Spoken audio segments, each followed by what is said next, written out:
નમસ્કાર મિત્રો, કે ચેનલમાં આપનું હાર્દિક સ્વાગત છે. હું દિનેશસિંહ રાઠોડ. આજે આપણે જોઈશું ઓઇલ પામના વાવેતરથી ખુલ્યા ખેડૂતોની પ્રગતિના દ્વાર.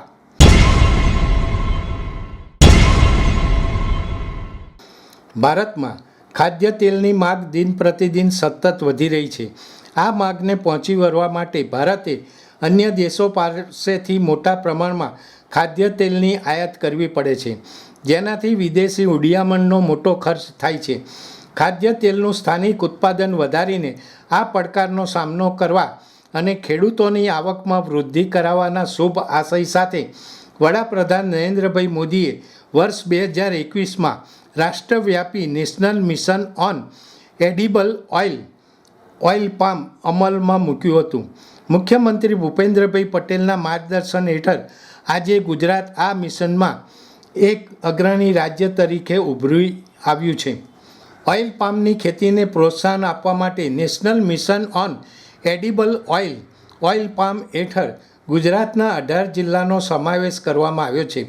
ગુજરાતના ખેડૂતોએ છેલ્લા 10 વર્ષમાં અંદાજિત 5000 હેક્ટર વિસ્તારમાં ઓઇલ પામનું વાવેતર કરીને સમૃદ્ધિ લણી છે, જેના પરિણામે ગુજરાત વાર્ષિક 1000 મેટ્રિક ટનથી વધુ પામ ઓઇલના ઉત્પાદન સાથે દેશમાં 7મા ક્રમે પહોંચ્યું છે. રાજ્યમાં પ્રતિવર્ષ ઓઇલ પામનું વાવેતર સતત વધી રહ્યું છે. ચાલુ વર્ષે જ લગભગ 235 હેક્ટર વિસ્તારમાં ઓઇલ પામનું વાવેતર થયું છે અને આ વર્ષના અંત સુધીમાં કુલ 1000 હેક્ટર વિસ્તારમાં નવું વાવેતર થવાનો અંદાજ છે.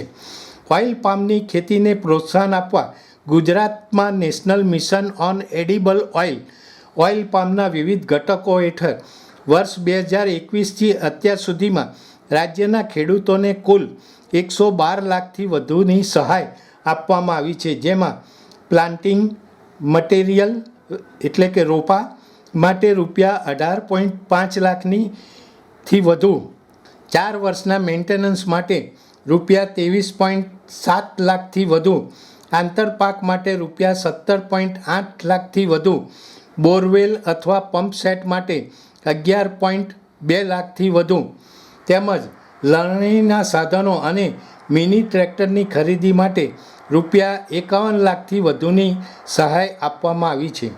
પાકનું ઉત્પાદન વધારવા માટે ખેડૂતોને માન્યતા પ્રાપ્ત કંપનીઓના ઉચ્ચ ગુણવત્તાવાળા ટેનેરા જાતના પામ ઓઇલના રોપા પૂરા પાડવામાં આવે છે. બાગાયત પ્રભાગ અને ખાનગી કંપનીઓના સહયોગથી ખેડૂતોને ઓઇલ પામની વૈજ્ઞાનિક ખેત પદ્ધતિઓ, રોગ જીવાત નિયંત્રણ અને લણણી અંગે તાલીમ અને માર્ગદર્શન પૂરું પાડવામાં આવે છે. વધુમાં મેગા ઓઇલ પામ પ્લાન્ટેશન ડ્રાઇવનું આયોજન કરીને ખેડૂતોને મોટા પાયે ઓઇલ પામની ખેતી કરવા પ્રોત્સાહિત કરવામાં આવે છે.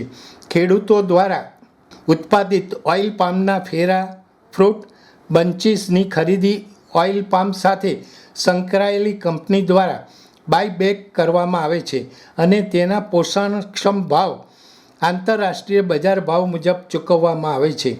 ઓઇલ પામના ફરમાંથી કાઢવામાં આવતું પામ ઓઇલ વિશ્વમાં સૌથી વધુ ઉપયોગમાં લેવાતું ખાદ્ય તેલ છે. પામ ઓઇલની શેલ્ફ લાઇફ વધુ અને ભાવ ઓછો હોવાથી પ્રોસેસ્ડ ફૂડમાં તેમજ દેશના અનેક ઘરોમાં ખાદ્ય તેલ તરીકે તેનો ઉપયોગ વધુ થાય છે. આ ઉપરાંત પામ ઓઇલ અને તેના ડેરિવેટિવ્સનો ઉપયોગ બાયોફ્યુઅલ ઉદ્યોગમાં દવાઓ બનાવવામાં તેમજ ઓકેમિકલ્સ, સાબુ અને શેમ્પૂ સહિતના વિવિધ સૌંદર્ય પ્રસાધનોના ઉત્પાદનમાં પણ મોટા પાયે થાય છે. ઓઇલ પામના વૃક્ષો એકવાર વાવ્યા પછી લગભગ 30 વર્ષ સુધી ફળ આપે છે, જેથી ખેડૂતોને લાંબા ગાળા સુધી નિયમિત આવક મળી રહે છે. પરિણામે પામ ઓઇલની ખેતી કરીને ગુજરાતના કેટલાક પ્રગતિશીલ ખેડૂતોની આવકમાં વધારો થયો છે અને તેઓ આર્થિક રીતે વધુ સક્ષમ બન્યા છે. ગુજરાતના ખેડૂતો આજે ઓઇલ પામની ખેતી કરીને દેશને ખાદ્ય તેલના ક્ષેત્રમાં આત્મનિર્ભર બનાવવાના સ્વપ્નને સાકાર કરી રહ્યા છે. સરકારની આ પહેલ ખેડૂતોના ભવિષ્યને વધુ ઉજ્જવળ બનાવશે. દર્શક મિત્રો, અત્યારે આટલું જ. આવા વધુ સમાચારો માટે જોતા રહો કે ચેનલ. નમસ્કાર.